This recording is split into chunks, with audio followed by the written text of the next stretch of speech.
Oh, look where we find ourselves here together on this tiny bench. Fancy seeing you here. I know, pretty odd. Brock Covington, welcome to Fairplay, Colorado, and welcome to the tiny bench. Thank you.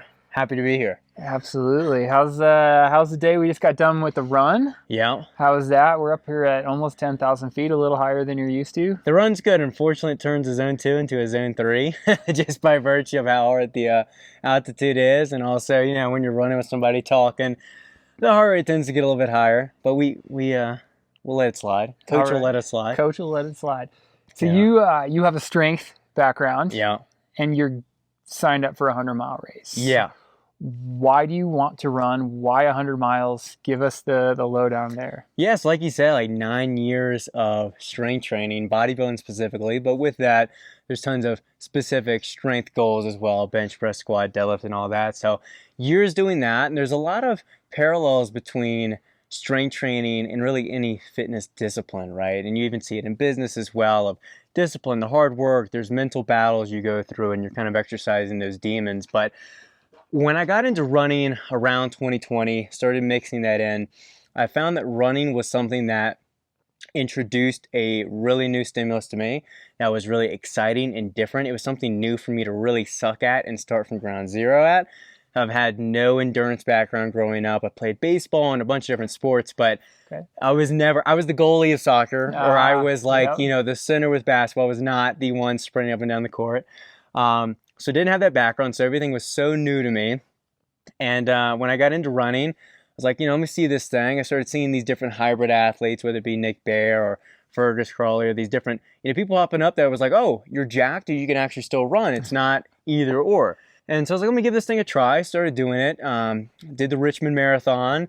And, you know, as I started to increase the mileage, I realized, you know, it was very addicting. You know, first you run 6 miles, like, I didn't think I could do that with my body. I remember the first time I ran 4, I got in my car and I was like, ugh. Now 4 is like the minimal, like, you know, easy run.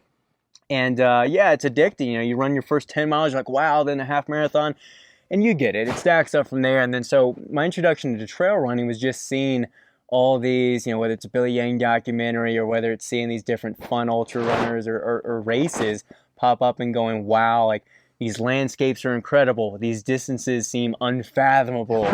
And it seemed like another way that I could kind of get in my own head, soul search, find something deeper within myself that I didn't know existed. And that's what has kind of drawn me to the ultra running sport. And 100 miles just seems like the must do, the pinnacle. Like, yeah, 50K, 50 mile, 100K, these are ultra distances, but really the 100 miles seems like a must do if you're going to get into this space. Yeah, we really picked the worst spot for dog traffic right by the deck stairs here. But World, that's Bean and Sprout. Those are my 2 dogs. They've been. This is Bean. She's been in one other tiny bench interview. Oh, there you go. We keep it She's real a regular. here. Yeah, she's a regular, long-time listener, occasional caller. Yeah, production value low. We got Sprout about to knock over our cameras here.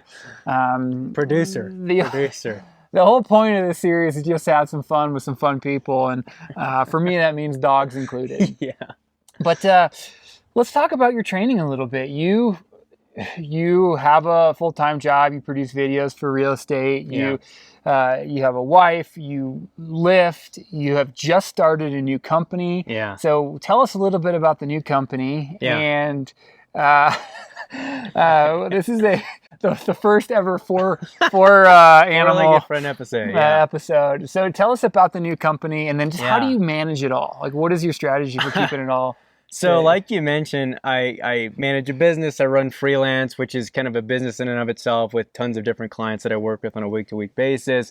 I have my own Instagram content. I have my podcast. I've always, I think from a young age, had my hands in many pots, which has been a blessing and a curse. The blessing is I'm a hobbyist. I like to do different things. It's allowed me to develop a lot of different skills and meet a lot of different people. The con is it's very hard to manage, as you mentioned. So a little bit about the company. So it's Switchback. It's a community brand that I started with my buddy Jeremy, and right now we're offering electrolytes, which is our main kind of flagship and focused product. It's a 0 sugar, no artificial flavoring, efficaciously dosed electrolyte product that tastes amazing. And so we have that on the website. We're also slowly launching different gear, hats, bottle shirts, whatever. But really the focus with the brand, which is why I said it's a community brand, is we're trying to fuel memories and be that spark and that catalyst for incredible experiences, memories, and friendships that last a lifetime that we've all had from running, right? I mean, that's how we met, is through running. It's how, the experiences we had at Leadville just, weeks ago, just those memories and those relationships that are fostered through these, whether it's a group run or getting up early with your friend on a weekend and running. Running offers these unique opportunities to just kind of, it doesn't even have to be suffer together per se, but just, when you're doing something physically with somebody, when you're enduring something and sharing that sweat, there's that bond kind of formed. So that's what we're trying to do with Switchback, and offer a killer product behind the brand as well. And how I manage it all is really just doing the best I can. Yeah. I mean, a lot of the things I do are a little bit fly by the seat of my pants kind of deal, where I kind of fit things in my day as I can. And I'd say the hardest struggle is not getting the work done. It's more so making sure I have enough personal time to be away from work, relax, and more importantly, have time with my wife. So that's a challenge I still currently work through. But I think it's one thing I've done is set time blocks where after 6 o'clock, there's no more work. So even if I have work and I'm stressed, unless it's an emergency after 6 o'clock, no more work. And again, just try and set blocks to have intensive bouts of work, moments of break. Like I told you, I'll work really hard for, let's say, a 3-hour block in the morning, have a break, have some coffee, read, let my mind kind of deregulate for a moment, and then get back to work. So it's a wild ride, but it's a fun ride. I love doing a lot of different things and getting to kind of express my passions through these different businesses or outlets. Well, it's been amazing getting to know you and become friends through first, I think, just the industry, and now buddies, and now helping you get through this first 100 miles. Fellow coffee snobs. That is a key part of our relationship. Our partners easy to bond. Don't really get it, but we love it. So leave us. I keep these interviews short. Leave us with a motto or a thought process when you're going through it, like a tough workout, 50-mile, 100-mile race coming up. What's that motto going to be for you that gets you to that finish? My motto is kind of what I even told Joey, and I think it helped him a good bit at Leadville, was just time is your friend. Like, if I can just keep moving at this pace, keep one foot in front of the other, time will eventually add up, time will pass, and the mileage will with it. So as long as I'm moving forward and pushing through, 3 hours from now, I'm going to have a buckle in my hand, 2 hours from now, I'm going to be at the next aid station. So it's just a matter of letting time do its job, letting time do its thing, and just, really try and keep it in the moment and focus on one step at a time, one, little landmark at a time, whatever I got to do. But just stay in the moment and stay moving forward, and don't stress the bird's eye view too much. Beautiful.